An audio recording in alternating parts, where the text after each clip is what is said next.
A XP sabe que no day trade cada clique conta e que a rapidez pode ser algo determinante, e quando esse é o tema, somos referência em performance. Nosso servidor está a poucos metros do servidor da B3. É confiança e tecnologia de ponta, mesmo nos momentos de maior volatilidade. Somos a expertise certa que o seu talento merece.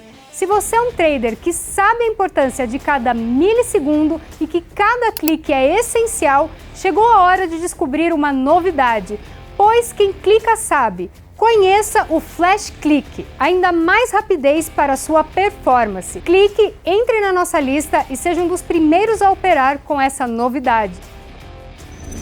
Fala galera do Arena Trader, estamos aqui ao vivo da Expert para um papo sensacional. Eu estou lisonjeado, falei sem gaguejar, hein? Um abraço, Márcio Killing, pela aula de dicção. Vamos que vamos, turma. Estou com 3 pessoas que eu admiro demais aqui para falar de macro, mas como macroeconomia auxilia no nosso dia a dia como day traders. E, poxa, eu estou muito feliz porque eu escolhi a dedo essas pessoas. Eu falei assim, tava lá com o Casaca, vocês sabem que o Casaca é muito criterioso, certo? Eu falei, ó, eu quero o Altino, eu quero o Juquira, eu quero o Perrette, porque eu vejo que eles fazem... Olha, estão olhando para o mesmo lugar, mas chegando nesses números, nessa interpretação de maneiras distintas. E eu estou muito feliz de ter aqui com vocês. Eu acho que você de casa pode extrair vários e vários ensinamentos aqui. E eu também quero aprender. E eu não sei se vocês têm essa capacidade de me ensinar aqui hoje, ou ensinar esse público, mas eu vim com um caderninho, a gente está até com o nosso colega aqui ao fundo, também anotando tudo. E estou muito feliz de estar aqui com você. Altinão, se apresenta aí brevemente para a galera. Quem é o Altino? Como é que você chegou nesse mercado em 30 segundos? Agradeço a oportunidade. Estou aqui na Expert, né? Fazer o merchan, o maior evento de investimentos do mundo. Estou no mercado há 12 anos. Comecei no mercado bancário. Trabalhei em grandes bancos.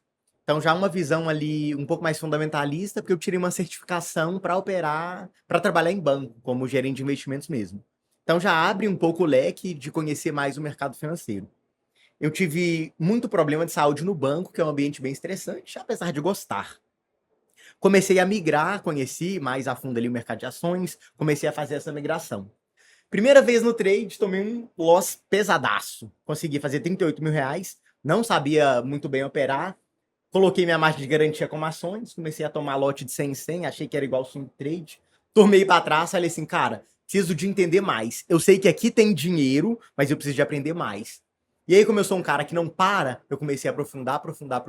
Comecei a estudar um pouquinho de análise técnica, análise quant, fluxo de ordens, fiz um MBA em mercado de capitais, tirei outras certificações e comecei ali a aprofundar meu conhecimento para conseguir realmente extrair performance do mercado. Que maravilha. Juquirão, conta para nós. Primeiramente, assim como meu parceiro Altino, né, muito obrigado pelo convite. E também esse evento aqui, que é o maior evento do mercado financeiro do mundo, né, Scott? E nós estamos lisonjeados em ser convidados para esse podcast. Vai sendo de uma forma bem simples e rápida. Eu comecei no mercado em 2013, quando eu formei em engenharia mecânica. Antes até durante a faculdade, também participei daqueles simuladores que antigamente, tanto o Folha Invest quanto também Simula Bolsa, te dava 200 mil reais fictícios, com atraso de cotação de 15 minutos, e a gente ficava ali, né, tentando entender alguma coisa do mercado. Depois de 2013, formei em engenharia mecânica e sim comecei a entrar um pouco mais de dinheiro, porque o universitário sempre né, Perrette, quebrado, né? Na maioria, 90% das vezes, mais ou menos. E aí, desde então, eu comecei a operar em 13 ações e opções, e em 2015 eu fui para o mercado futuro. Depois, conheci em 2016 o fluxo e também, posteriormente, macro. O macro foi um pouco depois, a gente não conhece macro de cara, isso, né? Não. Queria muito ter conhecido isso. E cá estamos, né? Sentado aqui com o Rafael Perrette, economista, Altino Júnior, também especialista em macro, e o nosso chefe, ilustríssimo Caio Scott aqui, né? Da mesa de renda variável da XP. Bom, prazer aqui, uma honra poder falar com todos vocês. Assim, eu conheço cada um aqui e para mim eu sou fã de cada um que está aqui nessa mesa. E eu fiquei mais feliz ainda em poder falar sobre macroeconomia, como o Juca antecipou. Eu sou economista, né? Trader já praticamente aí há 14, 13 anos. Para quem não sabe, eu fui emancipado para começar a operar. Meu pai é um ex-operador de pregão, permanece trader até hoje. E eu fui emancipado, comecei a operar com 15, 16 fui emancipado para poder operar futuro. Aí com 18 anos entrei na faculdade, cursei economia, fiz também uma pós-graduação, um MBA de Value Invest, que é análise de empresas. E é um tema no qual eu amo falar, que é questão econômica, lado econômico, macroeconomia, como a gente pode usar dessa questão para poder ter um ganho substancial dentro do mercado. Então, um prazer e uma honra estar aqui sentado nessa mesa com essas feras. Seu pai fez o melhor trade, né, velho? Colocou o cara desde o começo ali pra trilhar o caminho do mercado. Mas ele fez 2. Eu tenho irmão. Não pô. só 2, como pegou os filhos das Sensacional. minhas tias, que são meus primos, botou dentro do mercado também, emancipou. Tem eu, meu irmão e mais 2 primos que também foi a mesma situação. Imagina só o dia de Loss, velho. Um choro em família. Mais um dia de game, um monte de fogos na Churrasco. Quem foi campeão? Não, são os perretes lá. Hoje lavaram água no mercado. Pô, que legal, gente. Que honra estar aqui com vocês mais uma vez. Pessoal, eu quero. Eu sou um cara que não olho tanto para o macro, sou extremamente grafista. Para mim, o preço desconta tudo. Mas tem gente que gosta um pouco mais de informação para entender. Né? Não estou nada contra, mas eu não sou tão inteligente, não tenho a qualificação como vocês têm. Para mim, só importa o gráfico ali. Cara, subiu é compra, né? Enfim, eu sou muito mais simples. Que vocês, no início do dia, olha, antes de operar, vocês começam olhando ou algo no dia, lembrando que, assim, é como o macro vai refletir no intraday, mas existe também um fator macro, como que ele está se comportando naquele cenário, naquele ciclo, naquele trimestre, naquele ano. Que dado que o mercado está olhando, né? Eu lembro que o livro bege era super importante. O livro bege, tinha uma avó do caramba, hoje nem aparece mais, né? Hoje nem aparece mais no Investing, a gente nem vê ninguém falando mais de livro bege. Estoques de petróleo lá no passado também era super relevante, hoje já não é mais. Hoje quem balança de fato o mercado é o payroll. E aí, entender também o que o mercado está olhando e que número que é o mais importante para estar acompanhando de perto, para entender de fato onde está esse fluxo, o que o mercado quer, entender o que o mercado gostaria de ler. Então, por onde vocês começam aqui? Vindo mais de um cenário mais longo, e começa a vir, né, do macro para o micro, e com isso você vai se aplicar no day trade, vai ter um pouco mais de viés na compra, um pouco mais de viés na venda. Conta pra gente, Altinão, começando, depois já passa de novo na mesma ordem aqui e a gente vai seguindo. Antes de 2020, ninguém olhava pro macro. Ninguém sabia nada de economia porque não era tão importante. Pessoa física, né? O Pessoa trader física, pequeno. sim. Okay. Nós tivemos um grande evento importante a partir de 2020, foi a pandemia. Com a pandemia, o juros americano começou a ser alterado, juros na Europa, inflação subindo. Inflação no Brasil é normal, mas inflação em outros países não é algo normal. Então, depois de 2020, começou a ser de extrema importância o uso da macroeconomia para as operações. Aí você falou assim, Altino, eu não olho tanto, eu não olhava. A partir de agora vai ter que olhar, obrigatório, né? Eu digo o seguinte, que o macro são vários parâmetros que eu utilizo para tomada de decisão. Durante a madrugada, nós temos vários mercados funcionando. Então, a gente tem a Ásia, a gente tem a Europa, a gente tem o mercado americano que não para. Todas essas praças, elas ficam girando durante a madrugada. Às 9 horas, quando abre o nosso mercado futuro, o nosso mercado vai abrir precificando o que aconteceu durante a madrugada. Então, macroeconomia, basicamente, ao meu ver, são as correlações. Então, eu olhei para o mercado americano, vi a Bolsa Americana subindo 0,5%. Eu vou entender que o Brasil vai ter uma correlação, eu vou entender que o índice vai abrir aqui subindo 0,5% também. Então esse é o básico da macroeconomia, que parece algo complicado. Aí a gente começa a ter o calendário econômico, os eventos econômicos, o que está acontecendo no mundo. Mas a primeira vez, um evento ele se perdura por muito tempo. Então a primeira vez, se acompanhou aquele evento, aquilo ali fica no radar por 1 mês, 2 meses, 3 meses. Tanto o cenário econômico quanto o cenário político. Mas, basicamente, quando abre o mercado às 9 horas, o mercado abriu precificando tudo que aconteceu durante a madrugada. Eu olhei isso no macro. Eu tenho um sistema que é o sistema Quant, que eu calculo o preço de abertura do índice do dólar. Então, se tem um descasamento, um spread, igual ontem, por exemplo, o dólar abriu de 605, barato. Preço justo dele, 620. O Altino falou assim, compra. Eu falei, beleza, Altino, comprei. O que deu? Dentro da van. Ponto. Sim, foi Eu falei, se der loss, você paga o Pix. Pronto. Foi uns 30 pontos que o mercado subiu, né? Aí tem alguns parâmetros, né? Rolagem de dólar, mas o juro subindo. E através desse cálculo matemático que eu olhei todas as correlações, fiz ali dentro do sistema Quant, então eu tenho esse cálculo automático, dólar abriu barato, compra, dólar subiu ali uns 50 pontos. Mesmo tendo leilão, que é um evento importante de dólar, o mercado ali ele respeita essas paridades. Então eu trouxe do macro para o micro. Então o macro é a análise realmente de mercado, mais econômica, mas olhando ali para os números da bolsa, e na análise micro eu uso o sistema Quant. Então tem posição dos estrangeiros, curva de juros, preço justo, são os principais indicadores para acompanhar. Minério de ferro, petróleo, força do dólar. Treasuries também. Treasuries também, no rendimento dos juros americanos, muito importante na minha tomada de decisão. Muito. Quirão? O Altino não deixou quase nada para mim falar. Vou tentar fazer um resumo aqui em 3 minutos. Do que eu faço e, de fato, o que eu acho relevante, principalmente para quem está em casa. Tá ao vivo, né? Tá ao vivo? Então vamos embora. Então, primeiramente, pessoal, assim como o Altino também já ponderou, o nosso mercado, ele recebe outras 2 praças. Na verdade, ele recebe uma praça fechada, que é a Praça da Ásia, e depois a gente pega ali um pedaço da Europa, aberto já, e depois abre aqui e, consequentemente, pegamos ali depois a Praça de Nova York. Então, o Brasil, ele é literalmente uma grande fazenda, né? A gente tem como nosso maior parceiro comercial a China. Se a China vai mal, se o mercado imobiliário chinês está ruim, automaticamente a gente puxa o minério de ferro para baixo, por conta de quê? Principalmente por conta de imóveis, né? Então a gente tem ali na China, nesse momento, inclusive, vendas de imóveis usados caindo, cada vez mais os preços caindo. Automaticamente isso reflete em mão de obra, isso reflete em taxas preferenciais de curto e médio prazo. Então, quando a gente tem uma demanda mais fraca na China, nesse momento, por exemplo, a gente tem, nesse momento, o minério de ferro sofrendo um pouco mais. Tudo bem, né, Perred, que a gente teve uma reação do minério de ferro, mas por que eu tô falando sobre minério de ferro? Porque, literalmente, a Vale exporta muito e, basicamente, né, Caio Scott, o nosso índice, ele é bem... É o nosso maior peso no Ibovespa. Exatamente. 15%. Exatamente. Então, a Vale, juntamente com algumas mineradoras australianas, fornece muito para a China. Então, a gente pega o mercado asiático fechado. Então, a gente pega o overnight, principalmente ali das commodities, negociadas na CME.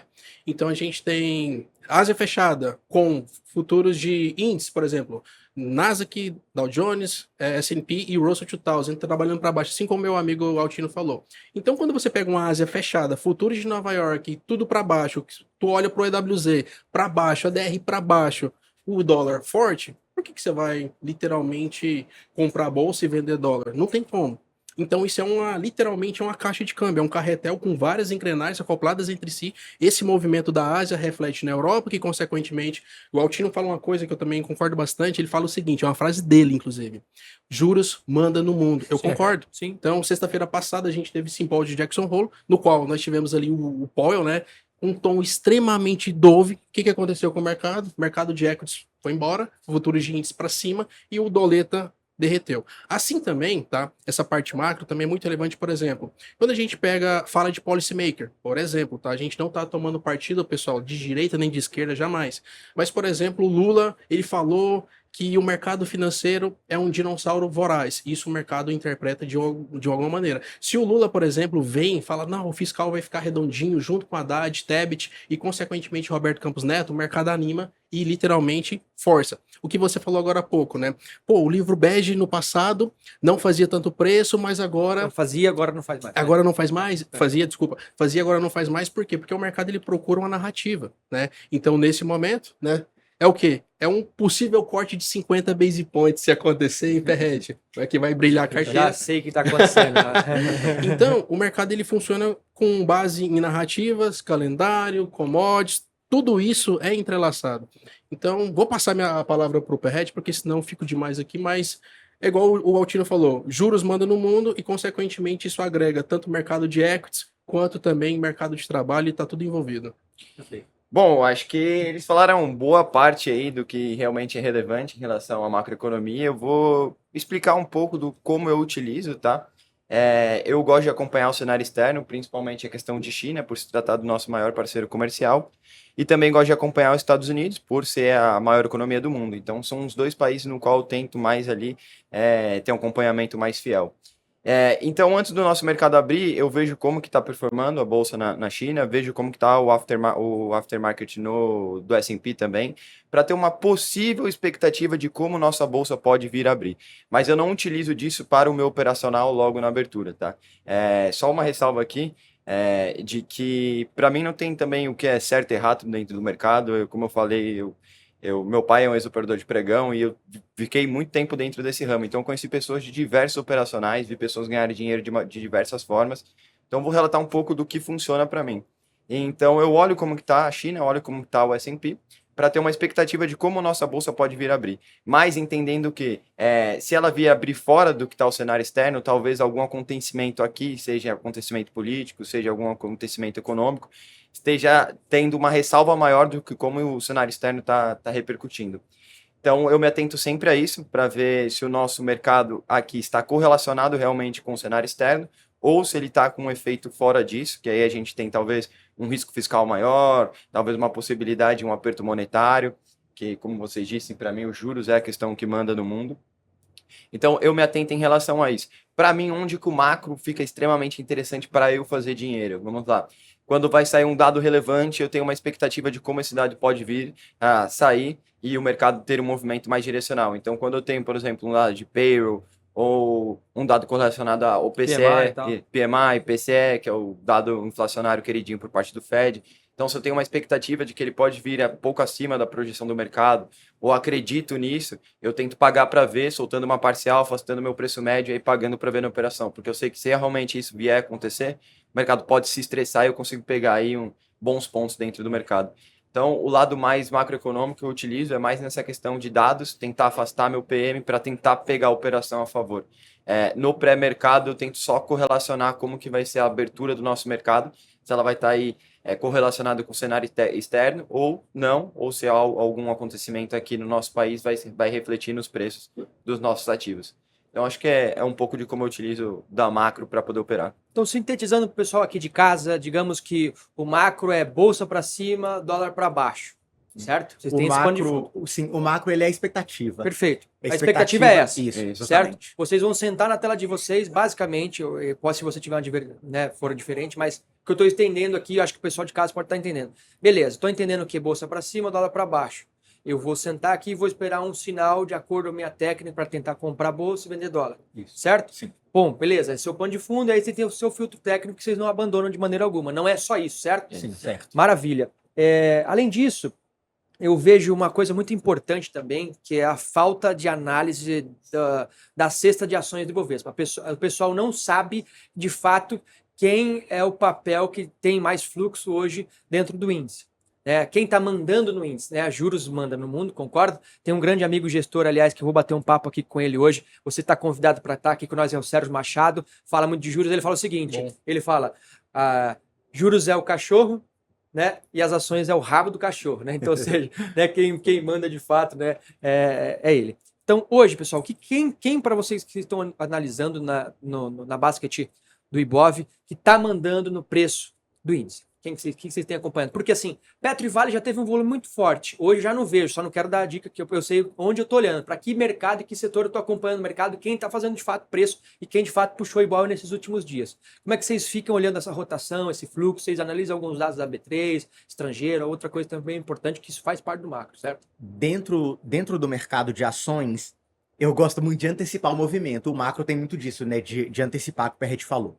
Para antecipar a abertura do Ibovespa, eu consigo olhar para as ADRs. Perfeito. Então, eu tenho uma grade ali dentro do meu sistema, dentro do sistema Quant, onde eu olho as ADRs. Então, a ADR da Petro, a ADR da Vale, a ADR de bancos. Então, essas ADRs, elas vão mostrar a possibilidade ou a expectativa da abertura de ações aqui.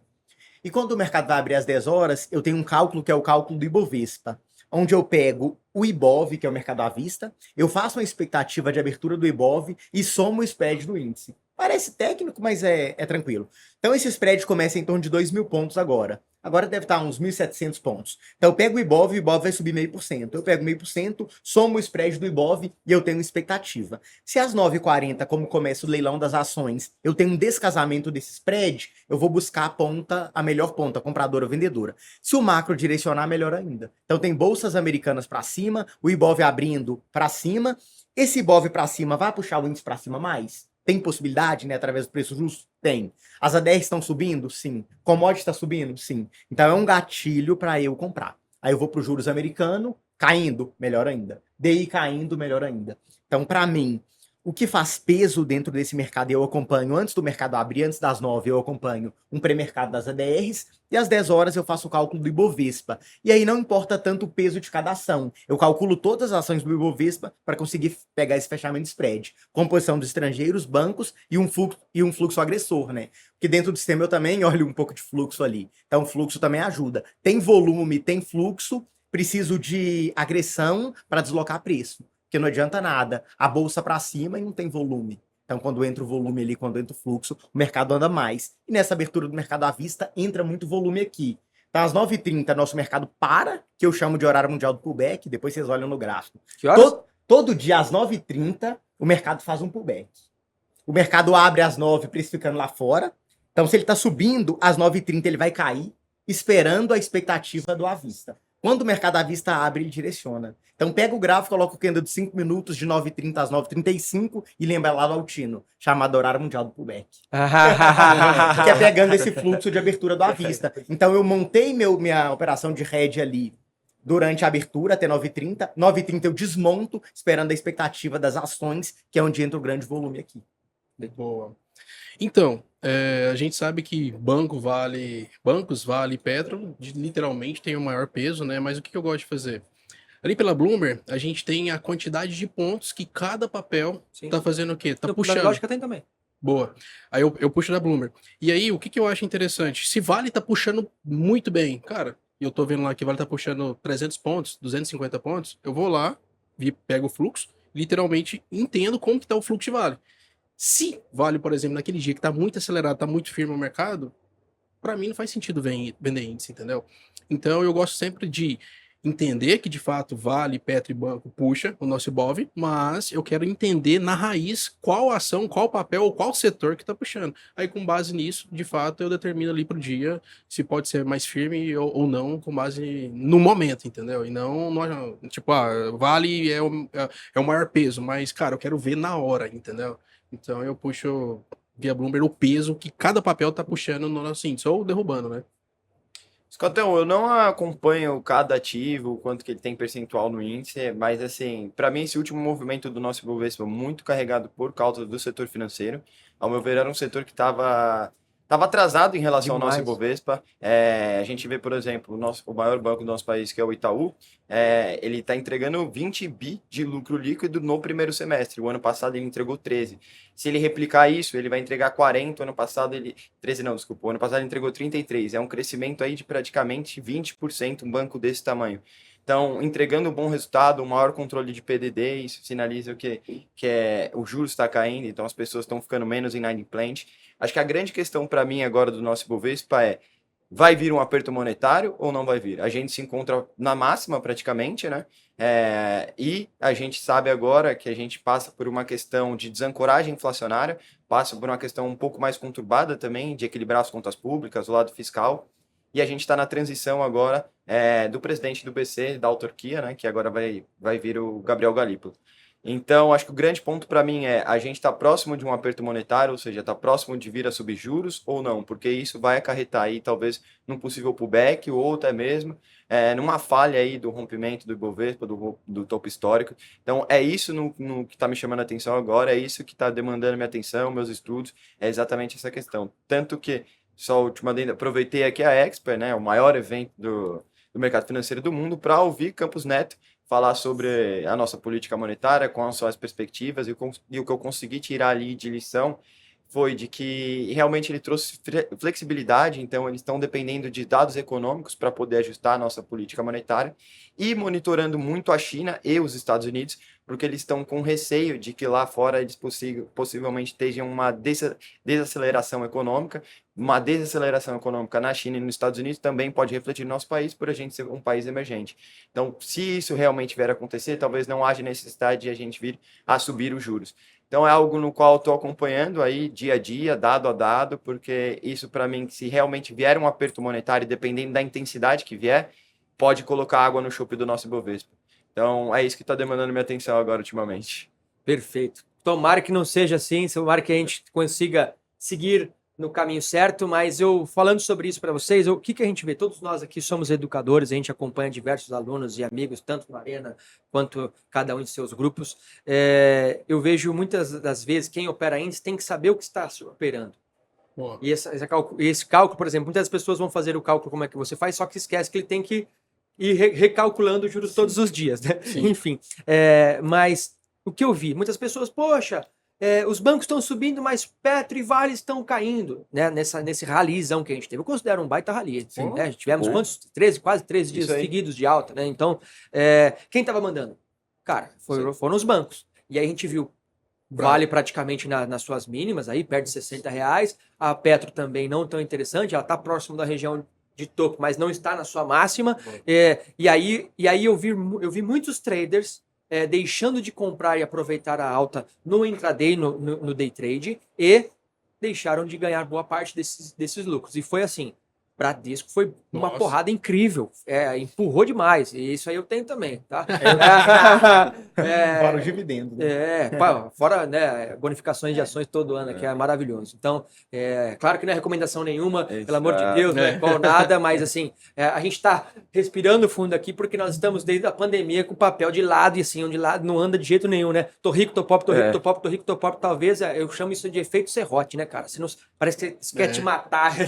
Então, acho que é importante. Fita, né? É importante entender esse fluxo, mas não o fluxo do Times in Trade, mas o fluxo onde está a compra do estrangeiro, do institucional, do banco, das grandes pessoas físicas, porque a gente precisa conhecer de fato quais são essas empresas e entender qual é o cenário. Porque você estava falando sobre Vale. Vale, China é o maior cliente. Não lembro, acho, mas é mais de 30% do volume de Vale. Quando a gente olha lá o balanço, receita dividido por país, é um absurdo. Isso já caiu muito, né? Já caiu consideravelmente. Vou falar um número, não é o número preciso, mas para deixar hipotético aqui para você entender, Vale vendia 50 bi de dólar mês China, ano China. Aí já está em 30 e poucos bi, né? Mas caso alguma coisa aconteça, caso algo melhore, começa a voltar ao normal, começa a consumir de novo, a demanda pelo aço começa a subir, poxa, o petróleo aí consiga ficar interessante, se estabeleça nesse patamar, Petrobras e etc. consegue manter os seus lucros, né? Não entregar um resultado igual ao passado, mas ficar ok, e os bancos seguirem fazendo, eu acredito sim, né? E não acontecer nada do que você comentou com a gente aqui, Pet. Essa bolsa vai andar muito, e eu entendo que tem muito papel sim, que tem uma relação preço-lucro que está muito abaixo ainda. Então acho que a gente tem um espaço grande, e eu acredito que a nossa bolsa está mega atrasada do mundo como um todo. Se a gente olhar versus SP500, o que é isso? Né? A gente está... E em dólar ainda a nossa bolsa muito menos. Então, eu espero que esse dia aconteça, a gente vai ver muita gente falando o mesmo que eu estou falando, mas a gente está falando isso há 3 anos.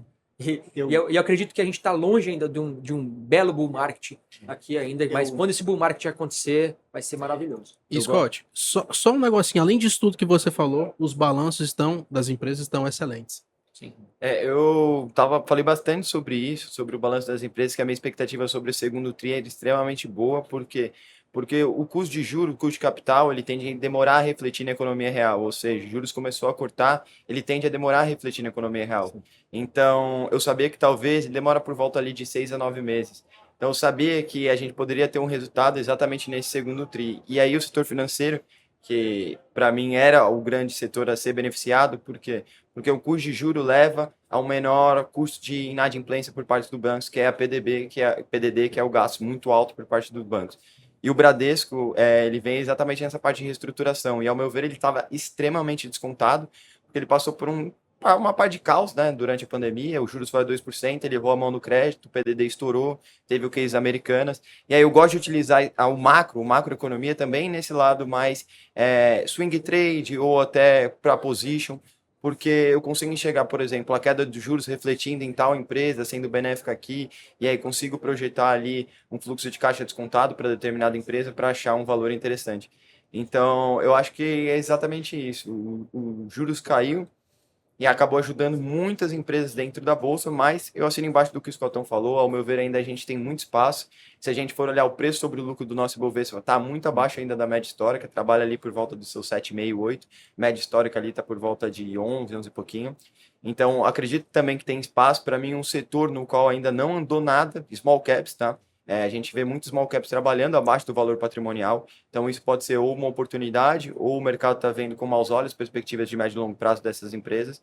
Mas, assim, para não prolongar aqui que a gente já está acabando o tempo, eu também concordo com vocês, Contão, que tem espaço para essa continuidade da alta, um bom espaço aí para a gente andar como a gente andou de 2016 a 2020. Que delícia! A questão, acho que para mim, a única é responsabilidade fiscal e os nossos juros. Se isso daí a gente tiver um maior controle das contas públicas junto com um juros cada vez mais atrativo, ou seja, cada vez mais baixo, acho que abre espaço para realmente acelerar o Ou seja, movimento. deixa o povo trabalhar, que É a gente isso. dá o nosso jeito. É isso aí. Interfere o menos possível, que a gente vai chegar lá e as empresas vão ter lucro, e enfim. É isso. Deixa a questão um Esse é o pouco mais resumo. pautada, mais regida e tranquila, e interfira o menos possível. Né? Exato. Acho que eu concordo total. Dentro do Ibovespa, eu gosto de trazer uma relação legal também do cenário macro, é que eu gosto de dividir entre velha economia e nova economia. Perfeito. Então, quando a gente vai para a velha economia, a gente tem muito petróleo, minério, commodity mesmo. Quando a gente vai para a nova economia, a gente tem tecnologia. Já que aqui no Brasil não tem tanta tecnologia assim, a gente vem para o setor financeiro. São os intermediários financeiros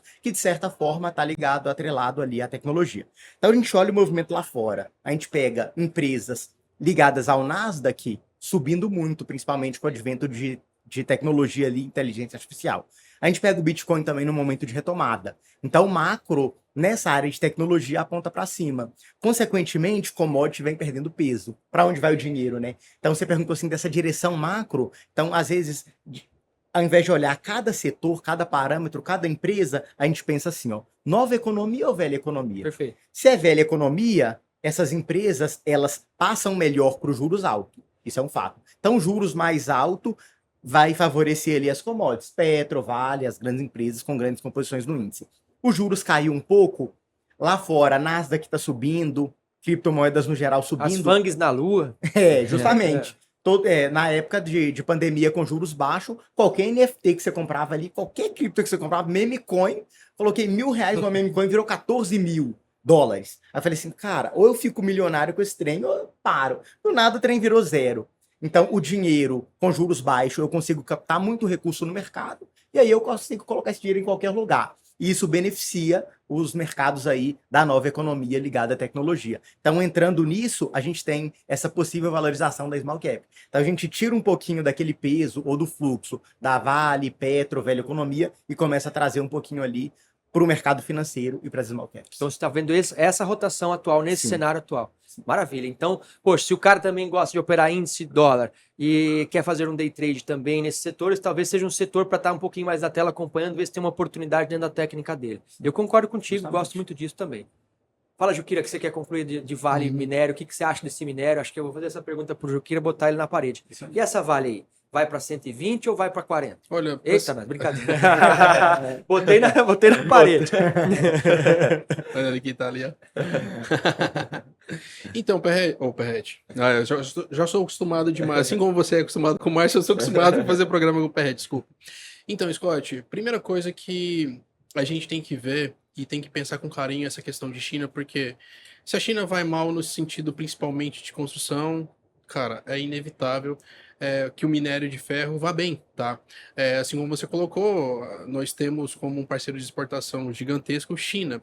E nesse momento, inclusive, lá no Porto de Dalian, a gente tem estoques altos de minério de ferro. E não somente, eu falo mais não estou falando de Singapura, mas para a gente puxar muito mais, principalmente ali China mesmo. Então, o Porto de Dalian, que está ali com estoques abarrotados, então você tem muito minério de ferro e o construtor, além de ter crédito por parte do governo, incentivo por parte do governo, ele não quer pegar. Por quê? Não é o juro que está barato, é a demanda que está fraca. Então, se tiver, por exemplo, incentivo, principalmente do PBOC ali, principalmente do Xi Jinping e a equipe dele, cara, aí sim eu já vejo um minério de ferro muito mais forte. Muito, muito mais forte. Caso ao contrário, vai ficar ali rondando a casa de 100 doletas e para mim é isso. Então, se tiver redução de taxas de empréstimos de curto e médio prazo na China e ter incentivo, aí sim eu acredito que o minério de ferro acelere. Mas trazendo aqui já para o Brasil, pegando esse gancho seu, eu acredito no seguinte, a gente tem um setor que também está muito amassado, que é a construção civil, Muito. aqui no Brasil. Sim. Caso a gente tenha a redução da taxa de juros, é muito importante para a construção civil, e se o minério de ferro se permanecer nessa região, é maravilhoso, porque o construtor vai conseguir comprar um aço mais barato com a taxa de juros menor, ou seja, a gente vai ter um lucro e uns balanços melhores das construtoras. Então, essa é a importância da macroeconomia e como a gente se interage, né, com o rotation dos setores. E eu gosto muito de construção civil, é um mercado no qual eu conheço muito, trabalhei por anos nele, então eu estou vendo esse cenário possível. Eu não quero Vale, eu quero construtora. Boa. Será que Isso isso aí. vai se manter? É verdade. Taxa de juros ficou, poxa, o minério tá ali, perde 60, pô, beleza, né? Vale tá ali, o minério, falei o preço errado, que não é o preço do minério. Enfim, é aqui que eu quero entrar. Pô, será que eu tenho timing nas consultoras? Quais são as melhores? Como é que tá o VGV disso? Porque lá no caso Sim, contrário, sim, lá sim. a gente está vendo as consultoras lá na China com estoque de imóveis gigantesco. A gente vê os imóveis, preço do imóvel caindo. O construtor não quer, mas no Brasil, como é que está a construção civil? A construção civil está muito bem, mas ainda existem muitas empresas que estão muito endividadas por causa da taxa de juros. A gente saiu de 4 para... Né? Então, os caras que começou a construir com 4, no meio dessa daí, a gente vê a 12, né, 13, cara, esse cara... Cara, algumas construtoras só não quebraram, não sei como, porque eu via o preço do aço, É isso quando aí. eu conheci, o preço do aço era 1,70 o quilo o preço do vergalhão. E hoje? Veio para 7. O concreto era R$ 230, veio para 600, 700. Olha o tamanho. Então, Inflação, né? E aí, ou seja, a gente estava falando de imóvel outro dia. Cara, não estou conseguindo comprar, porque pô, qualquer coisa está valendo muito dinheiro. E aí inflacionou para todo mundo e a gente também não consegue comprar. Será que talvez a gente não possa ter uma redução também? Vou conseguir construir mais barato, consequentemente, vou conseguir entregar um produto mais barato em onde a população consegue comprar mais. Então, eu estou olhando para esse lado aqui para dar um bisu para o pessoal que está de casa aí, entendendo esses setores. Eu estou olhando muito banco e construção civil. Eu acho que está bem atrasado aqui, tá? Na área de construção civil, eu também gosto Que é velha economia. É velha economia. Só que dá para você analisar com a nova economia. Como assim? Vamos tentar achar o macro do mercado de imóveis. É basicamente isso. Então, quando eu falo, eu vejo a pandemia. Qual foi a tendência na pandemia? As pessoas ficaram em casa. O que abriu muito? Home office. Então, as pessoas começaram a trabalhar mais de casa. Consequentemente, as pessoas saem um pouco do grande centro, porque o grande centro é caro e apartamento pequeno. Nesse movimento da galera em casa, o que todo mundo entendeu? Eu preciso ter uma casa boa, porque se vier uma pandemia aí, eu vou estar em casa com minha família, vou estar trabalhando de lá, então eu preciso de um ambiente muito melhor e maior. Imagina um filho num apartamento de 30 metros quadrados, não dá. Então a gente pegou esse home office aumentando, consequentemente as construtoras que afastam um pouco dos centros têm um acabamento um pouco melhor, tipo, médio luxo ali, essas construtoras, elas se beneficiam, porque ela vai trazer uma área de lazer maior para os apartamentos. Consequentemente, nesse movimento, eu olhei algumas, por exemplo, Cirela. Peguei um boom muito grande, peguei 54% da Cirela, justamente porque eu peguei o macro, eu vi o aumento do preço, mas eu vi as pessoas mudando o comportamento de consumo de imóveis. Então as pessoas saíram do centro e foi um pouco mais longe, porque ela tem a possibilidade de fazer 2, 3 vezes por semana home office. Então as construtoras de médio luxo com apartamentos maiores, pouco fora da região central, se valorizou. Então onde as pessoas estão, onde estão os grandes centros comerciais, todo esse comportamento humano de consumo, ele dá a ideia e o lado do cenário macroeconômico. E aí você entendendo e analisando o comportamento, o consumo, você consegue entender para onde a massa vai, e aí você consegue analisar qualquer setor. Perfeito. Perfeito, pessoal. Cara, que papo gostoso. Pessoal, talvez você pode... Como isso influencia no day trading? A gente precisa ter esse pano de fundo. A gente precisa saber em que mar nós estamos navegando. Porque se nós não soubermos em que mar nós estamos navegando, talvez a gente não vai conseguir, ao menos, içar essa vela e saber para onde a gente aponta. Então o que eu posso olhar na segunda-feira para operar? No caso, o Scott, hoje, meu maior drive é bancos. Se banco não andar, esquece. A gente pode ver, o mercado andou, os bancos acalmaram um pouquinho, a bolsa também. Então você opera macro, né? Caraca, falou que não operava, agora já tá falando mas que isso é opera. teoria de Down, isso é gostou. correlação. Ele ligou. Correlação é macro, aí sim, já vem pro time. Mas é isso. Eu faço uma brincadeirinha só para disfarçar, mas muito feliz. Obrigado por esse papo, falaria por mais horas, o pessoal de casa também. Aproveita, sigam esses caras no Instagram, deixa aí o recado para vocês. Quiserem rapidamente um livro, cada um falar um livro de macro que pode achar. O Juquira vai falar dele de petróleo lá, mas enfim, fala pra galera entender um pouco mais, ter essa base e se aplicar no day trade, conhecer esse pano de fundo. Então, livro que eu recomendaria, que aí fala um pouco... É só um, tá, Perrete? Eu sei que você tem uns 20 aí, vai. Então, é que eu queria um que tivesse correlacionado um pouco de macro com análise de empresas, que é o que eu gosto. Então, eu recomendaria um investidor inteligente, mas tem princípios de economia, que aí dá pra você entender um pouquinho de macro. Só voltando na day trade, Já citou dois, tá vendo? Só para dar um exemplo, 2021, para mim, quando a gente teve todos os BCs do mundo colocando injeção de dinheiro no mercado, eu estava crente que isso ia resultar numa alta inflação. Então, os dados econômicos de inflação, principalmente começo de 2021, final de 2020, foram dados no qual eu tradei, então dados no qual eu fiz operações, afastei meu PM, paguei para ver e acabei pegando boas operações. Então, quando você tem expectativas assim, acho que você consegue também trazer pro day trade. E é isso, acho que deixar esse recado, para mim o macro cabe no intraday, no day trade, cabe no longo prazo, cabe em operações swing trade.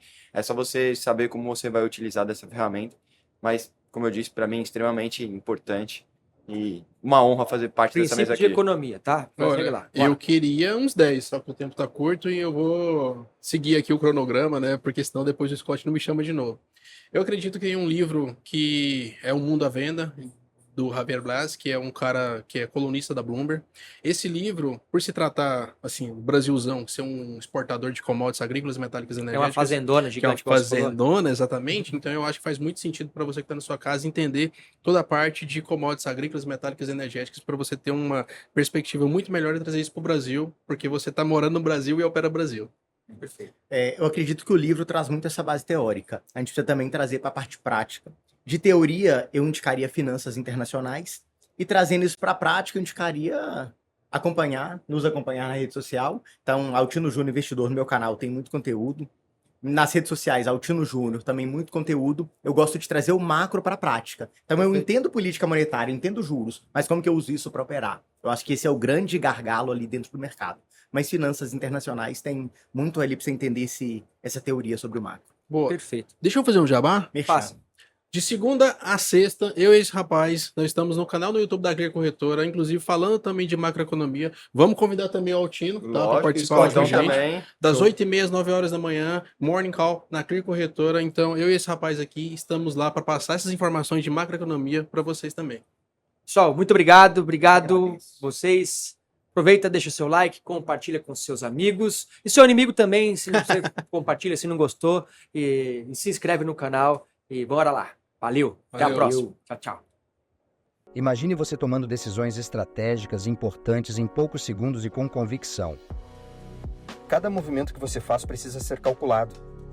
Você sabe que a vitória virá apenas com paciência e disciplina. Mas não é tão simples assim. Para dominar a paciência, você leva meses. São necessários dias de preparo prévio até o grande momento da partida final. E mesmo assim, tudo pode se perder em segundos. Assim é o trade. Operar no mercado de renda variável é coisa séria. É preciso técnica. Mas estamos aqui para te lembrar que o caminho fica mais fácil quando você vai junto com os mestres para te guiar e boas companhias para te animarem nos piores momentos. Durante os 3 dias do Campeonato Trader no stand do Arena Trader XP na Expert 2024, você, trader, mostrou que o apoio e o espírito de equipe leva à vitória. Durante esses 3 dias, nossa equipe montou uma casa para todos os apaixonados por renda variável. E você pode voltar aqui sempre que quiser. O trade é um caminho de aprendizado contínuo, onde cada pequeno passo conta.